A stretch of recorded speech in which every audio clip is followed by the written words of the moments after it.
Board regular meeting of May 21st, 2018 to order. Roll call, please, Andy. Garner. Balmas. Present.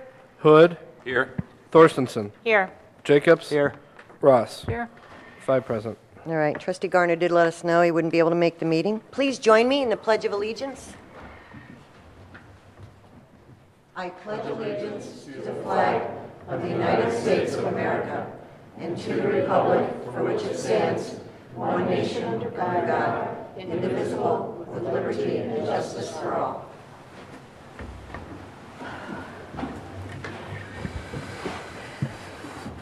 Before I move to public comment, we lost one of our own this past week, one of our employees, Chris Farr.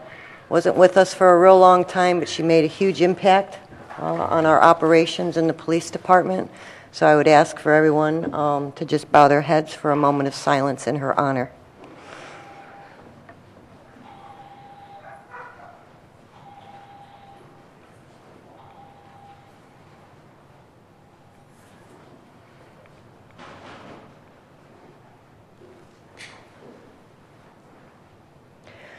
Thank you.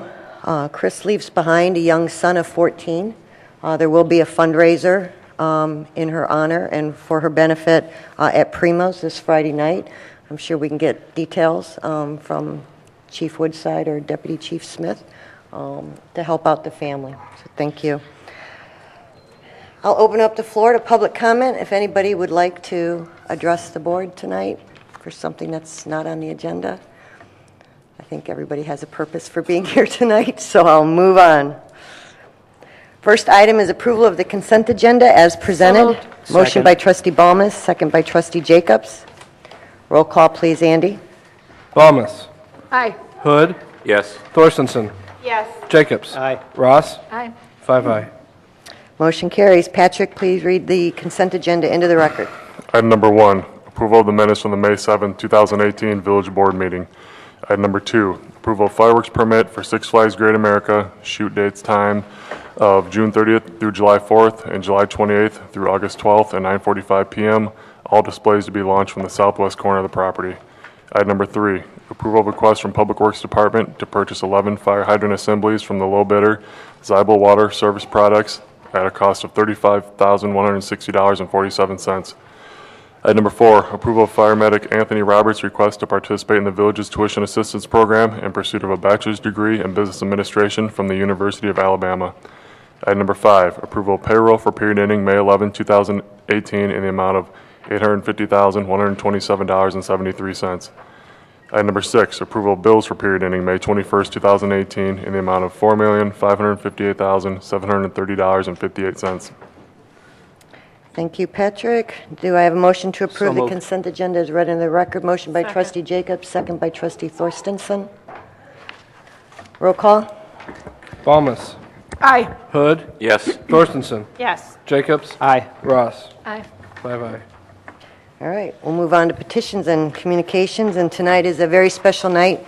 We get to honor the hard work of some dedicated individuals who are making a significant difference in keeping our community safe. The lives that they are able to save through their enforcement activities is priceless and can't measure it. But Chief Woodside has some awards to give out. And Deputy Chief Smith. It's got tape on it. Thank you very much. Yep, I think so. Well, thank you very much, Mayor, Village Board. Thank you for taking a moment of silence for Chris Parr. She was only with our department for a short time. She joined us in 2016, but she did a long career as a police officer in the village of Wheeling, where she was an accident reconstructionist and a traffic enforcement officer, and traffic safety was extremely important to her. During her time here, she put together this event and organized our recognizing of the officers for the Traffic Safety Award. So it was one of the last things that she did for us this year. So thank you very much for that. It's important to recognize and remember that. And we will be memorializing her both at a benefit on Friday night, and then her memorial service will be on Saturday. So this is an opportunity each year to recognize our officers who are at the forefront of traffic safety. And our traffic safety awards are targeted toward the officers who are writing citations for the offenses that either cause accidents or make injuries as a result of those accidents worse. And those are speed, DUI, and seatbelts. And studies have recently shown that distracted driving is also a big contributor to those. And back in March, the village board approved an ordinance to make that an offense under our village ordinance. And since that time, our officers have written over 100 citations through the village ordinance for distracted driving. So that is going to make a significant impact as well. But tonight, we want to recognize our officers that were in the top 50% in speed enforcement and in seatbelt enforcement. And the first officer that we want to recognize tonight is Officer Jim Nelson, receiving the traffic award for the very first time. Jim, come on down here, please.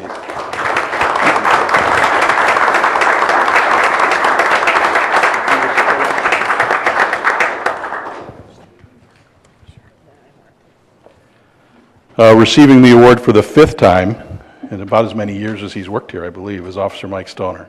Mike?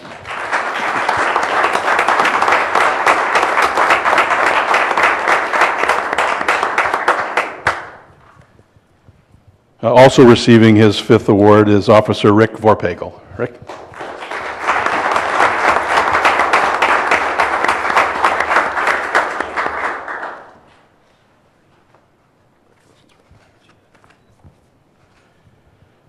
And receiving the award for the seventh time is Officer Marty DePurdy. Is Marty here? Give Marty a hand. Marty is working the road right now, so if he comes in late, we'll embarrass him when he walks in. I'd like to invite Kathy and Chester Stanley from the Alliance Against Intoxicated Motorists to join us up here in presenting these next awards. We have the Illinois Department of Transportation recognizes officers for career landmarks in DUI enforcement, and we also have a Gurnee Police Department DUI Enforcement Award, which is for officers in a single year who arrest and take off the road 20 or more intoxicated motorists. So the first officer that we want to recognize is Officer Tom Jensich. Tom is receiving his award for 50 career DUIs.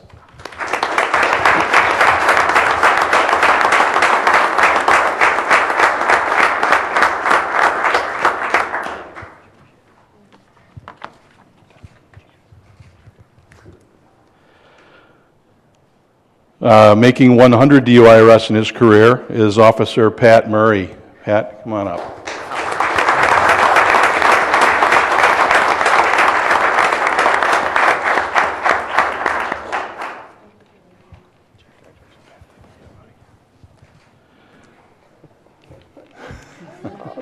That's all right. She can stand with her dad. We'll give him right back. Also, with 100 career DUI arrests and 25 this year, is Officer Derek Kay. Derek?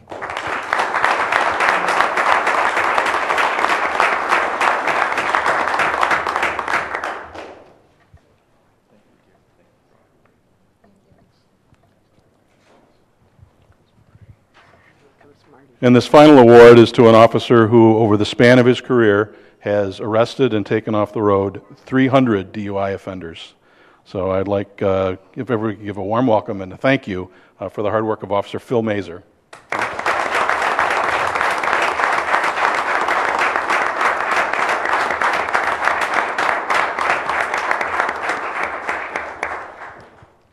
And I said I would do it if he walked in progress. So Officer Marty DePurdy has joined us. Officer DePurdy is receiving his 7th Traffic Enforcement Award. Marty, come on down.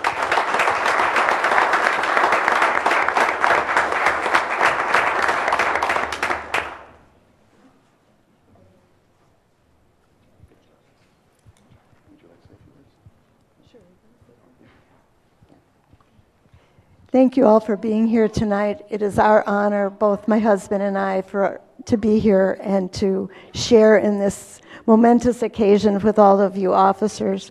I see officers in court all the time, And you don't realize, you say 150 awards, but multiply that by thousands, that each time they go out and keep somebody off the road, they're saving many, many people from total family destruction. Our daughter was killed by a drunk driver at the age of 22, so we know the pain and suffering that a family goes through, and that's why we do what we do, and we thank you so very much for everything. Thank you very much. Phil, did you get pictures? We good? All right. One more. All right, squeeze in. Come on, Brian.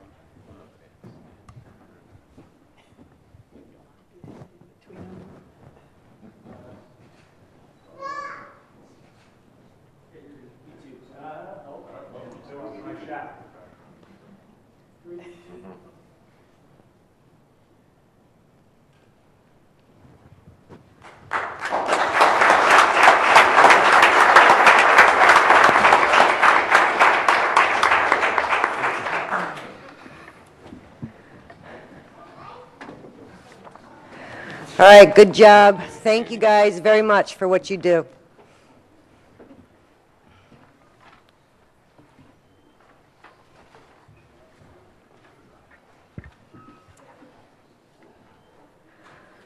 All right, that was it for petitions and communications. Reports? Just a quick update on the river, since it won't stop raining. Last week got up to around 8 feet, then it receded to around 7.3. It's at 8.16 right now. Looks like it's starting to slow down. The National Weather Service has got it cresting at 8.4, and then slow receding. 8.5 is when we have issues with water on pavement. 9 is when it gets to buildings. So we've got a little bit of wiggle room. Looks like it's supposed to be dry for the remainder of the weekdays, and then possibly some rain on Saturday and Sunday. So we'll continue to monitor that and send out updates as needed. But we're all right now for the time being. All right, nothing else, okay. So no, that's reports, then no old business. Correct. Okay, so we get to move on to new business. The first item is approval of ordinance 2018 42. authorizing a professional service agreement with Camaros Latitude. This is for our comprehensive update, which Pat will explain. Yeah, so we got started on this back in late 2016 with Halcyon Levine to help us update the comp plan. They got going on it, made some decent progress at the offset, mainly getting the existing conditions report and then some sub-area information together. Project stalled out in the fall. Multiple attempts reached out to get it re-going again. Failed. Got into the spring. Finally got back in touch with them. Got assigned a new project manager. But that downtime in between basically just left a bad taste in our mouth. So we moved ahead and canceled the contract under the terms that were in there. Gave them notice. Canceled that. Reached out to Camaros. They are who helped us update the zoning ordinance. Did a really good job for us when we went through the process to select a consultant for the comp plan. They came in second behind Halcyon Levine. They're a known quantity, had a great working relationship with them. We're really happy with the process for updating the zoning ordinance. So we requested a price from them and a quote. Took a look at that, asking them to look at the work that had been completed to date to see what they could use. They can use that. Narrowed it down a little bit as far as the scope to reduce the cost a little bit. So they came in at $76,500 was their estimate to complete the process. The original budget for the project in its entirety was $110,000. Spent $50,000 on Halcyon Levine. So bringing Camaros on is going to bump the overall budget of this project by about $16,000 if they expend the whole $76,500. Not too happy about that, but given the importance of the comp plan, as far as setting the stage for going forward in the community, I think it's worth it. And they've indicated that they can pick up the ball where Halcyon Levine left off and get going on it right away. So bringing that contract forward for your consideration to get that process back on track and get it wrapped up here. So. And they did a phenomenal job with our zoning ordinance update. Did they not bid on the comp plan? David, I'm putting you on the spot here. They did. We went through a quality-based selection process, so we looked at the quality of the firms. We chose House Seal Levine. That's comprehensive land use plans are their specialty. We felt they were the best at that point. We only received the proposal from House Seal Levine, as is the prescribed method through the quality-based selection process. Camaros was the second place firm in our evaluation of their qualifications, and that's why we feel comfortable in moving on to them as the second choice. All right, they may have been the best, but they're not very good project managers. Yeah, and we'll be assign the same staff members that we used throughout the zoning ordinance. So I mean, like I said, we had a good working relationship with them throughout that. So there's that level of comfort with both sides. So, Questions from the trustees? Trustee Thorstensen? So is there, the rest of the money or the rest of the contract just voids, or is there any condition for breach or anything like that? with House Levine, I mean, we've reached out to them, we've let them know, and we've sent them the notifications and requested all their work products. So they're done. But we don't, they don't have any recourse against us. Yeah, we did have invoices, so we're going to pay the invoices up to this point, but as indicated. We followed all the provisions for terminating the contract. I guess I was wondering, not did we follow the provisions, but was there any money that would be returned to us because of them not completing it? I asked. I have yet to see a check from them, but the ask was made. No, I mean, House Seal is a very good firm, and it may have been just a scheduling issue, and but staff, identified the issue that we have to go forward. There's no question that House Seal, could provide a comprehensive plan, but we have some time limitations on this. So this is an amicable resolution of the issue, and that's always something that the village is looking to accomplish. And the cost involved in preparing these studies, just because you have a cost from one consulting firm, that doesn't necessarily mean that the other firms would have the same cost structure on that. So there is a little difference because we're using a different firm. Questions down here? All right. Do I have a motion to approve? Motion by trustee Jacobs. Second. Second by trustee Ross. Roll call, please, Andy. Balmas. Aye. Hood. Yes. Thorstensen. Yes. Jacobs. Aye. Ross. Aye. 5 aye. All right. Motion carries. I think this time we should put some dates next to these deliverables for these tasks. So we, Yeah, there was dates in the last one. okay. Oh, that didn't help them. All right. Item number 2, motion carries. Item number 2, approval of ordinance 2018-43, amending the Village of Gurnee personnel policy manual. Yeah, so Christine makes her annual appearance before the village board and lets us know the updates of the personnel policy manual over the past year. She works with our labor attorneys on this, but she's going to give us a quick rundown of the changes since she was here last year. Okay, good evening. There's not too many changes this year. We really didn't have any updated laws or anything that we needed to bring into compliance outside of the harassment policy that we did back in January. So that has been incorporated into our personnel manual.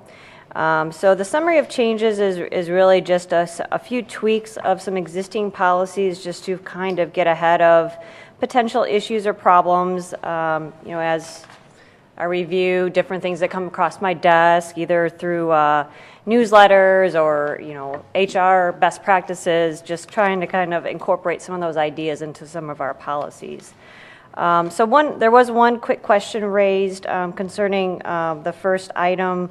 In my memo, some of those were examples of possible ways that we didn't want to get into a situation that an employee may be using leave for inappropriate or unapproved purposes.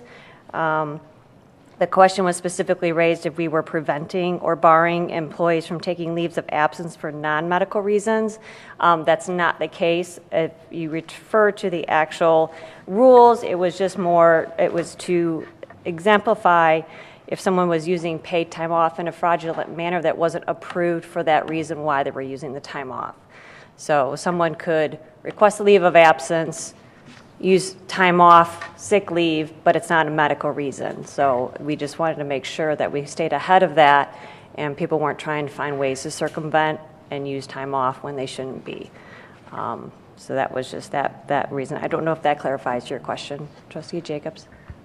Just so I'm clear, there is leave allowed under the personnel rules. Yes, we do. For We still have non-medical the same purposes. personal leave policy, and that did not change at all. These were only in reference to any areas where people had approved paid time off, and there's certain reasons that people can use their paid time off for, and so we didn't want them using paid time off such as sick leave to take a vacation, to request a medical leave for a parent that happens to be vacationing in Arizona for the summer or the winter, so we didn't want to, have people misusing their time off, and we just wanted to make it very clear, clearer than, what is currently in the policies, that those are not appropriate ways to request time off and to use them.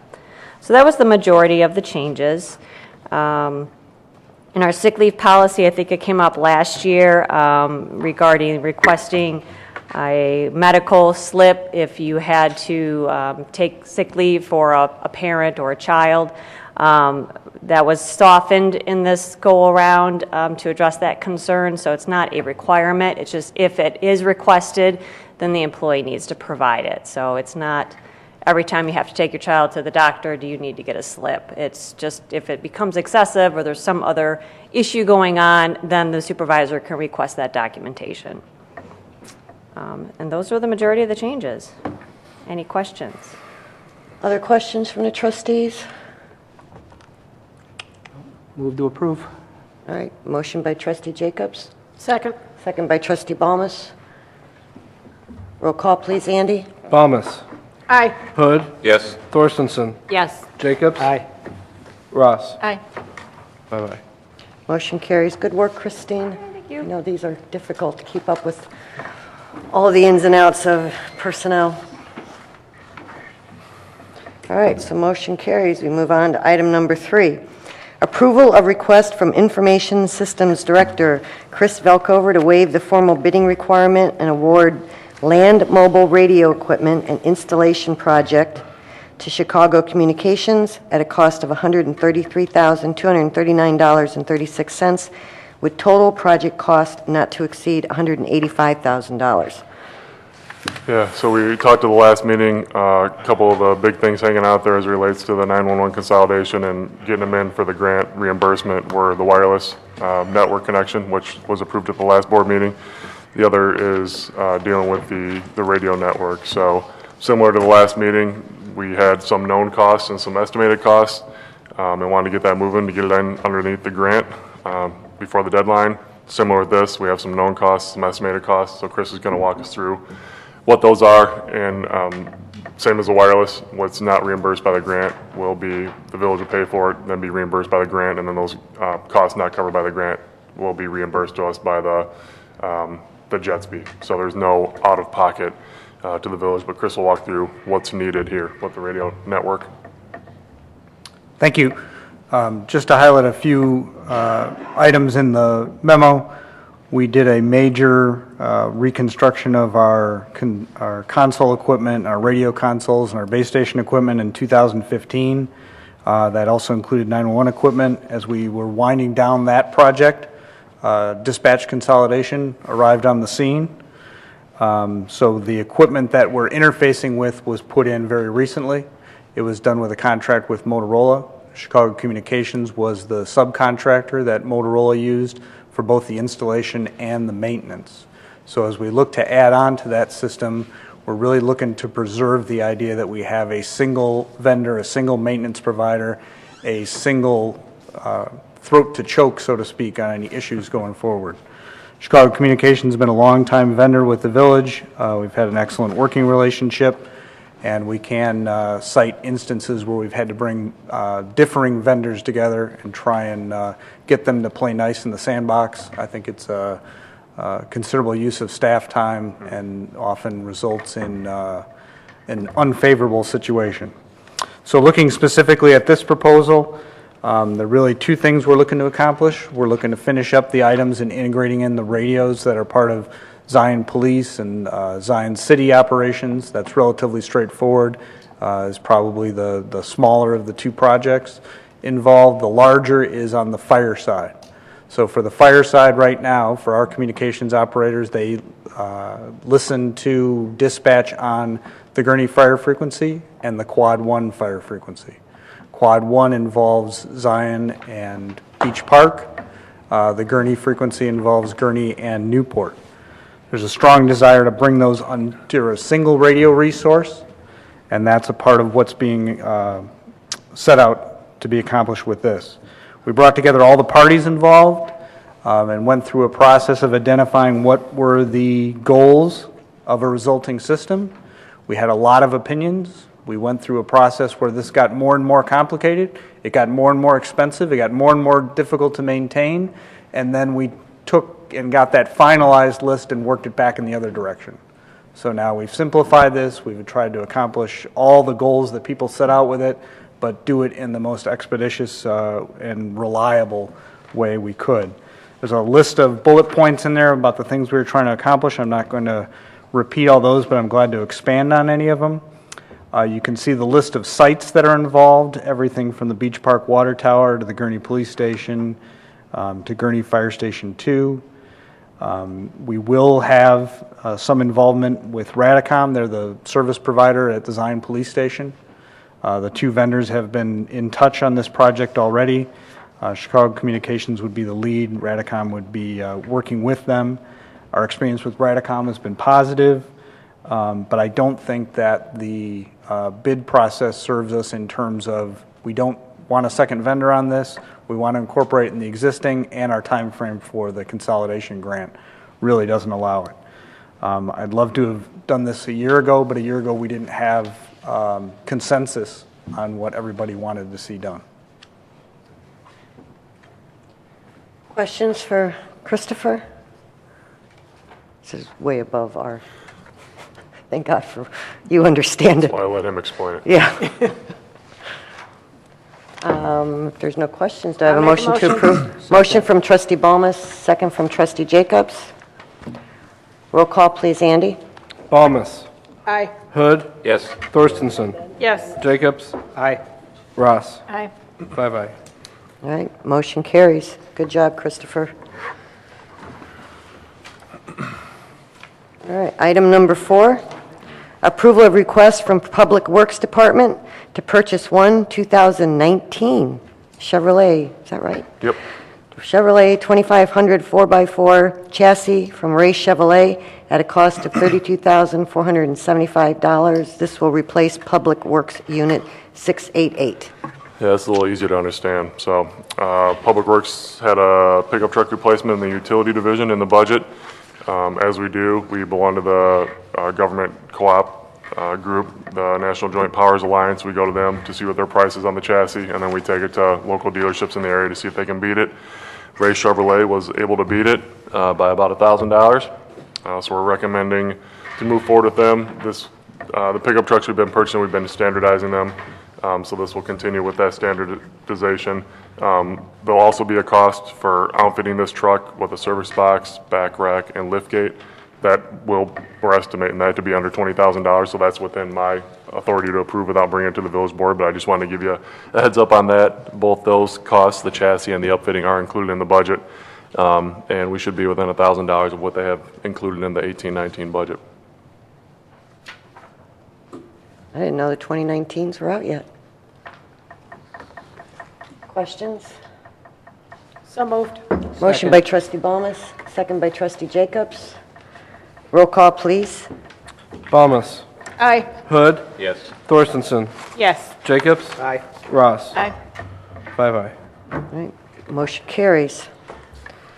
Very good. All right, that's the end of new business. I'll open the floor to public comment. All right, I have none. So, do I have a motion moved. to adjourn? Motion by trustee Balmas, second by trustee Jacobs. All in favor, say aye. Aye. All right.